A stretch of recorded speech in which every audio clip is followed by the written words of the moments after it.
Let's talk harvesting tomatoes. This is my second year growing tomatoes on this new homestead, and I used the Florida weave trellising style both times.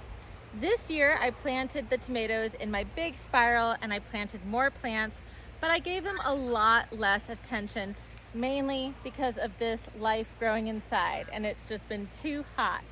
But what's been amazing is that I have had so many tomatoes, easily as many as I had last year, maybe even more. And that all is because of this permaculture foundation that I have set up with hugelkultur. I've got such healthy, strong, fertile soil because of the hugelkultur method that I did not fertilize these tomatoes once. I actually didn't even prune them, which I didn't have to because the majority of these are determinate, but I did have some cherry tomatoes that I didn't prune, and I didn't apply any fertilizer. I just trellised them. There's a couple of observations I've made this season without doing anything to my tomatoes. The first one being the disease anthracnose. It's a fungal infection that exists everywhere. Anthracnose occurs on crepe myrtles, on hydrangeas and roses. It's so common, so it's very likely to find your garden. The goal is to find them at the end of the season. And of course, you can do things to prevent the spread of anthracnose, like proper pruning, but I didn't do that at all. So now my tomatoes are about at their end, and I'm at the final harvest and ready to pick them. I think the number one issue that I hear from gardeners harvesting tomatoes is that squirrels or birds get to them before they do. And the secret to this is picking them before they fully ripen on the vine. You want to pick tomatoes when they are just starting to blush, just starting to turn color, and then have them ripen on your windowsill. Other issues that can happen during this ripening stage is cracking.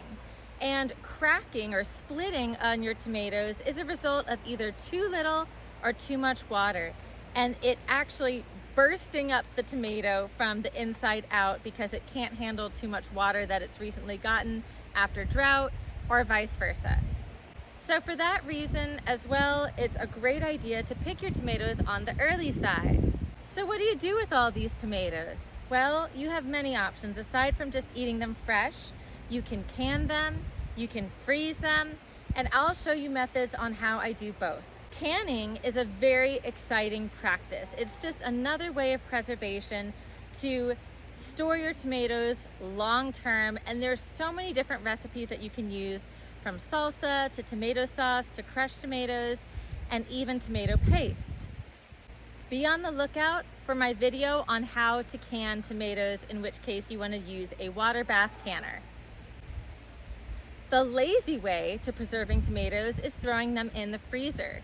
And when I do this, I always chop off the tops of the tomatoes where the stems were, and then just put them whole in plastic grocery bags or whatever bags you have into the freezer. And the beauty of this is when you take them out and thaw them, the skins will just peel right off. So you don't have to worry about straining the skins from whatever it is that you're making. If you are preserving them fresh and you are straining out the seeds and skins, you can take the seeds and skins and strain them out and dehydrate the seeds and skins to make a delicious tomato powder for seasoning. And of course, if you have chickens, any tomato scraps will be a great favorite treat to give to them too.